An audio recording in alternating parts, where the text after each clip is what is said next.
जय गणपति। दर्शकों, चलिए जानते हैं इस सप्ताह 22 तारीख से लेकर 28 मार्च के बीच में किस तरीके से आपको प्लान करना है।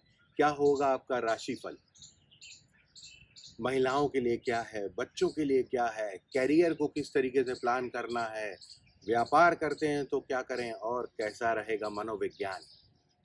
चलिए जानते हैं, लेकिन सबसे पहले सब्सक्राइब कर लीजिए अगर आपने नहीं किया और बेल आइकन दबा दीजिए ताकि आपको नोटिफिकेशन टाइम से मिले। तो चलिए जानते हैं राशिफल।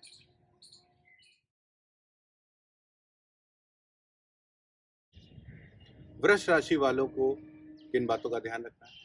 वृष राशि वालों के लिए जो मानसिक रूप से जो उनको अपना मनोविज्ञान कैसा रखना है, उसमें ध्यान ये रखना है कि क्रोध के लिए तो हमने पिछली बार ही बताया था, और धीरे धीरे अब वो ठीक हो रहा है।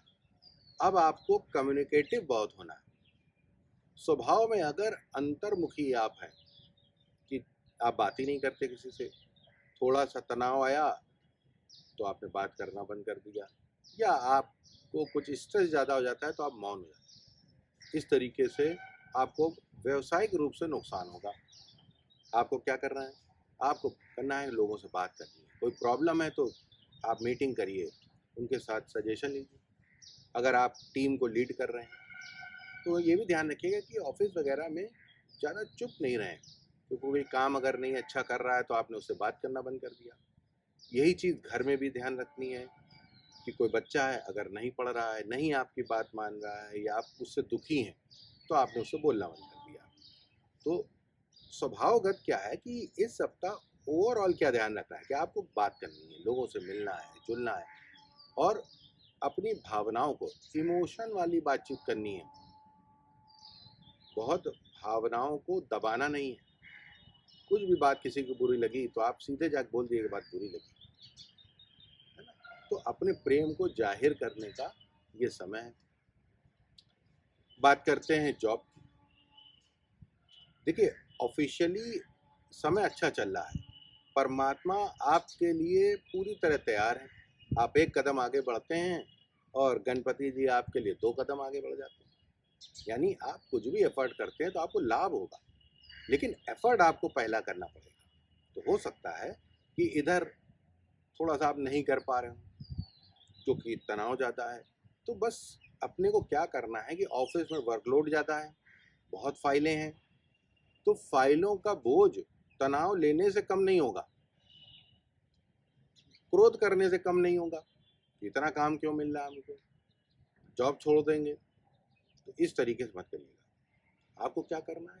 काम आ रहा है तो काम करना होगा, क्योंकि काम के जो पेंडिंग है, जो भी काम पेंडिंग है वो काम करने से ही समाप्त होगा।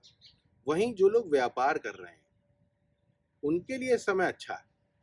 उनको एक अच्छा एक्सपोज़र मिलेगा, उनका बड़ा ऑर्डर मिल सकता है। तो आपको क्या ध्यान रखना है कि आपको खूब एक्टिव रहना है और अपनी क्षमताओं को बढ़ाना है। कई बार ऐसा हो सकता है कि आप ये कहें कि अब मेरे पास वर्कलोड बहुत है, अब मुझे कहीं काम लेने जाना है तो अब क्षमता ही नहीं है, मेरे पास इतनी लेबर है। आपको बढ़ाना है, क्योंकि आपको परमात्मा एक खुला मैदान दे रहा है कि अब आप दौड़िए। जितनी ज़्यादा आप उन्नति करना चाहते हैं उतनी करिए, बस मेहनत करिए, ऊर्जा बना के रखिए और ऊर्जा को सही जगह लगाइए। अनावश्यक रूप से इधर उधर मत भटकिए।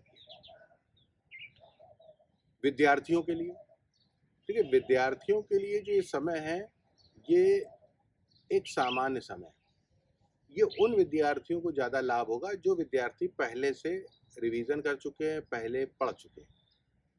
अगर आपने ये सोचा है कि एग्ज़ाम अब नेक्स्ट वीक है और हमको अब आज ही पढ़ना है, तो दिक्कत हो जाएगी। इतनी जल्दी आप समझ नहीं पाएंगे और उस भड़बड़ाहट में, उस तनाव में और नहीं याद होगा। इसलिए अभी से ही समय बिल्कुल मत बर्बाद करिए और लगातार पढ़ते रहिए, यही काम आएगा। बात करते हैं गृहिणियों की। गृहिणियों के लिए जो ये सप्ताह रहेगा, ये थोड़ा सा पेनफुल है। यानी उनको कहीं ना कहीं दर्द हो सकता है। ऐसा लग सकता है कि कहीं वजन ज़्यादा बढ़ रहा है, डाइट को लेके तनाव रहेगा, और कुछ बीमारियां हैं जो आपको परेशान कर सकती हैं। तो हेल्थ को लेके आपको ध्यान रखना है। और सारा जो ग्रहों की स्थिति मुझे लग रही है वो ऐसी है कि आप जितना ज़्यादा फिजिकल लेबर करेंगे, आप वॉक करेंगी, थोड़ा सा एक्टिव रहेंगी और पसीना बहाना है, यानी 2 घंटे शरीर के लिए आपको कठोर तप करना चाहिए, इससे आपको लाभ होगा। वहीं आपको कुछ चेंज करना चाहते हैं, घर में आप कुछ बदलाव करना चाहती हैं, तो आप बिल्कुल कर सकती हैं। कहीं शॉपिंग कर सकती हैं, क्योंकि ये समय घर को एक नए रंग रूप में कन्वर्ट करने के लिए आपके लिए अच्छा है। जो महिलाएं नए घर में जा रही हैं या शिफ्ट कर रही हैं, उनके लिए तो स्वाभाविक रूप से वर्कलोड अधिक होगा और उनको नए तरीके से चीज़ें उस नए घर के अनुसार सजानी पड़ेंगी। तो ओवरऑल समय अच्छा है। आपको बस अपने स्वास्थ्य का ध्यान रखना है। दर्द हो सकता है, जॉइंट्स में पेन हो सकते हैं, तो उसको लेके डॉक्टर से संपर्क करिएगा और अपनी डाइट को अच्छा रखिएगा और खूब मेहनत करिए। आनंद के साथ रहिए, खुश रहिए। अगले सप्ताह फिर मिलेंगे। जय गणपति।